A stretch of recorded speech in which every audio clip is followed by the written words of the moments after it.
Welcome to the Rugby Obsession Deep Dive.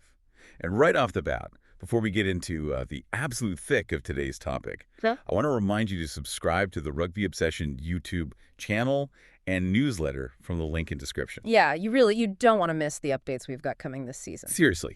So imagine preparing for the most brutal, just physically destructive gauntlet in international sports by having 60 massive, intensely competitive athletes sitting in a conference room or like staring at a screen on a virtual call. It sounds completely counterintuitive, doesn't it? Right. I mean, you do not win scrums on a whiteboard. Yeah. But today, we are pulling directly from the latest Planet Rugby report to look at Springboks head coach Rassie Erasmus. Specifically, his final verdict following the second alignment camp ahead of this absolutely massive 2026 season. And it is a fascinating pivot point, honestly. You've got this period of intense administrative and strategic preparation well before a single boot actually hits the pitch. Yeah. It's just a very modern approach to team building. It looks vastly different from, the traditional rugby training camps from even just 10 years ago. Well, to understand how the Springboks plan to conquer 2026, we first really have to look at the sheer scale of that preparation. The report lays out the facts. Over 60 players attended these two alignment camps. 60 players. That's a massive net to cast. It's huge. And the stated goal from Erasmus was to expose these players, especially the young guys, the uninitiated ones who haven't been in the Springbok system before. He wanted to expose them to the team's environment, their standards, and the way they operate. That phrasing is very deliberate, right? Environment, standards, and the way we operate. Because it's not about hitting tackle bags. It's about establishing this highly synchronized, overarching system. Which feels less like a sports camp and more like a massive corporate onboarding session. Yeah, exactly. You're bringing in new hires, injured veterans, and, like we mentioned, even people attending virtually just to get them speaking the same language. But, I mean, let me push back on this a little bit. Sure, go ahead.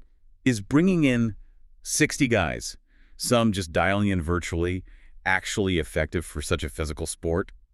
Or is Erasmus just casting way too wide a net here? I mean, it's a totally fair skepticism. A Zoom call sounds incredibly disconnected from the reality of a collapsed mall in the 78th minute.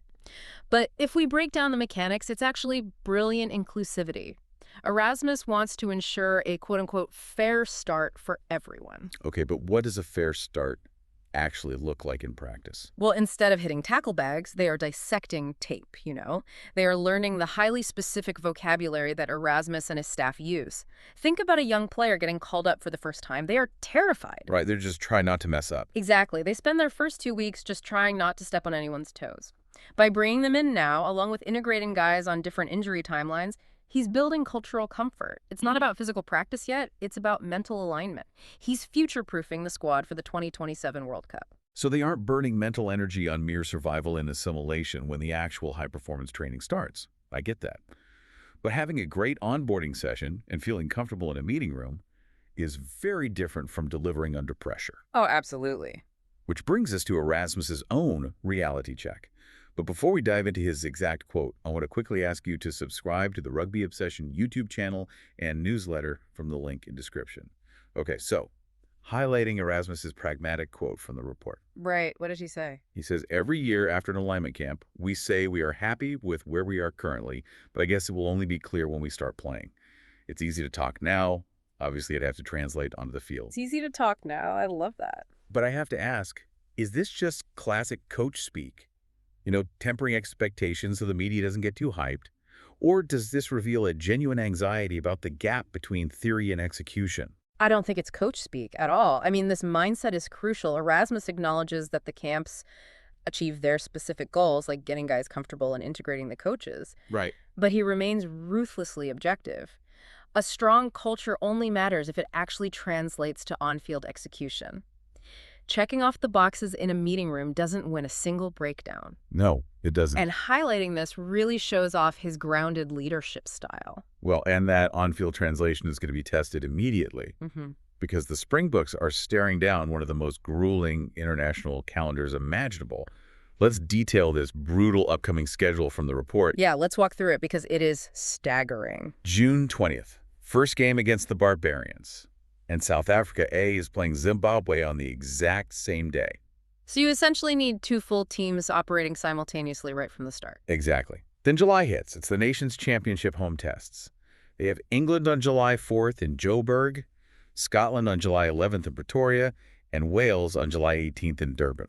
3 massive tests against Northern Hemisphere powerhouses in just 2 weeks. And then, in August and September, they are away against Argentina on August 8th, followed by 4 tests, yes, 4, against the All Blacks in the Rugby's greatest rivalry series, and then the Wallabies in Perth on September 27th. The physical toll of that is just, it's almost incomprehensible. Right, and we haven't even mentioned the November Europe tour. Italy on November 7th, France on November 13th, Ireland on November 21st, and the finals weekend in London. I mean, marveling at the physical toll of this timeline. It's just insane. And Erasmus is going to name his first training squad in the next 2 weeks. And that schedule right there connects perfectly back to the 60-man camp. Oh, because of the attrition. Exactly. This explains why the net was so wide. You aren't just picking a starting 15 for this calendar. Attrition isn't just a possibility, it is a guarantee. You need a massive, fully aligned army to survive a campaign that stretches from June to late November against the best teams in the world. A starting 15 would be quite literally broken in half by the time that second New Zealand test rolls around. They absolutely would. If your starting flanker gets hurt, the guy stepping in can't be learning the system on the fly. He needs to have been in that room in Cape Town. Wow. Yeah, that makes total sense. And it really leaves us with a final, I think, quite provocative thought to mull over. What's that? If managing 60-plus players, virtually and in person, is the new standard for survival in international test rugby, are we moving toward a franchise model? A franchise model, like where the overarching system and the culture matter far more than any individual superstar. Precisely. Because no single player can survive that schedule. The system itself has to be the superstar. Oh, wow. That is a fascinating perspective. The system is the superstar. Well, I want to throw this over to you listening right now. What are your thoughts and opinions on the Springboks' massive 60-player camp strategy? Can they actually survive this grueling 2026 schedule using this approach? Yeah, it's going to be a massive test of endurance and alignment. Definitely. So please drop your comments, let us know what you think. And one last reminder, make sure to subscribe to the Rugby Obsession YouTube channel and newsletter from the link in description. Thank you for listening to the Rugby Obsession Deep Dive, and we'll look forward to you listening to our next episode.